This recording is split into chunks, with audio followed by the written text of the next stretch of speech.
E para continuar falando sobre esse assunto que é muito importante, eu converso agora com o Alexandre Araújo Costa. Ele é cientista do clima e fala com a gente ao vivo direto de Fortaleza, no estado do Ceará.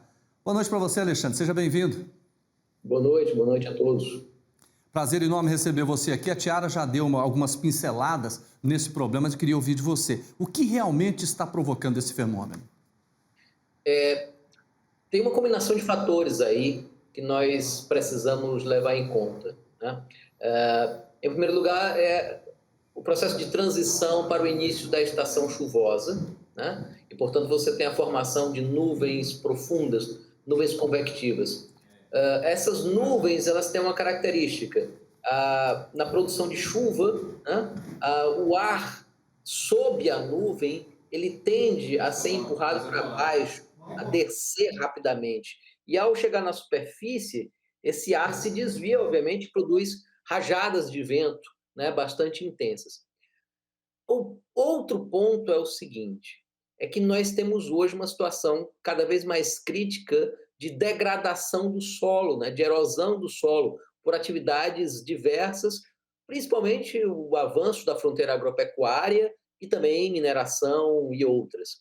O que é que acontece aí nesse caso é que, ao expor o solo, né, um solo sem nutrientes, um solo sem vegetação natural, ele é facilmente carregado por essas correntes de ar violentas. Outro aspecto importante: se o ar está muito seco, e nós já estamos assistindo, como efeito das mudanças climáticas e do desmatamento do nosso país, um prolongamento da estação seca, um agravamento das condições de formação de massas de ar seco junto à superfície, esse vento descendente e, portanto, as correntes horizontais que surgem a partir dele se tornam mais violentas. Então, essa combinação de fatores que tem a ver com a mudança climática global e tem a ver, sobretudo, com a expansão de ações degradadoras do ambiente no nosso país, tendem a fazer com que esse tipo de fenômeno se torne mais frequente. Alexandre, você está falando aí, hoje, por exemplo, em Goiânia, nós tivemos a incidência de redemoinhos também, que arrancaram telhas de várias casas na região norte aqui da capital do estado de Goiás. Aí aquela dúvida, né? Nós vamos ter mais fenômenos como esse, com violência que a gente está percebendo? Isso, lamentavelmente, é algo que nós, cientistas, vemos alertando há muito tempo, né? Que os níveis de degradação ambiental e o avanço do aquecimento global iriam produzir eventos extremos cada vez mais severos. Lamentavelmente, né, a gente continua com o avanço da queima de combustíveis fósseis, o avanço do desmatamento, essas condições, infelizmente, tendem a se agravar. O que é preciso, na verdade, é a sociedade como um todo, especialmente, né, os tomadores de decisão, tomarem consciência da gravidade do fato e agirem. A gente está precisando urgentemente de desmatamento zero, de recomposição das nossas matas e florestas, de recuperação do solo e de conter as emissões de carbono. Agora, a gente percebe nesses eventos, né, Alexandre, que a velocidade do vento é muito grande. Nós podemos ter até quantos quilômetros por hora nessa questão do vento aí, se a gente imaginar uma situação semelhante? Bom, aí varia bastante, né? Aí varia bastante.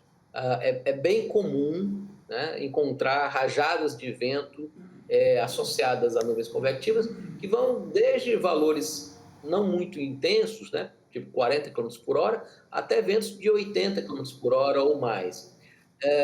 No entanto, nuvens de convecção profunda podem produzir também, né, ventos similares àquilo que a gente chama de ventos de escala de tornado, né? E aí a escala de intensidade cresce para um outro patamar, passando dos 100 a 120 km por hora. Aí, realmente, nesse caso, para muito além do transporte de poeira, você já entra em condição de dano, né, real, né, de Alexandre, abelha, árvore, etc. qual que é o conselho que você dá para a pessoa, num momento como esse, difícil, de vento forte, o que a pessoa deve fazer? Olha, eu diria que de imediato a pessoa tem que procurar se abrigar, né? E, em geral, longe, né, de objetos que possam ser transportados pelo vento. Mas eu diria que o melhor conselho é usar isso como uma lição de longo prazo. Chega de eleger político que banca a destruição do meio ambiente em nosso país e, na verdade, no planeta inteiro. A gente está precisando de muita mudança na nossa sociedade para evitar que a natureza reaja dessa forma. Alexandre, muito obrigado pelas suas informações e pela entrevista aqui no Jornal Brasil hoje. Boa noite. Uma boa noite, muito obrigado.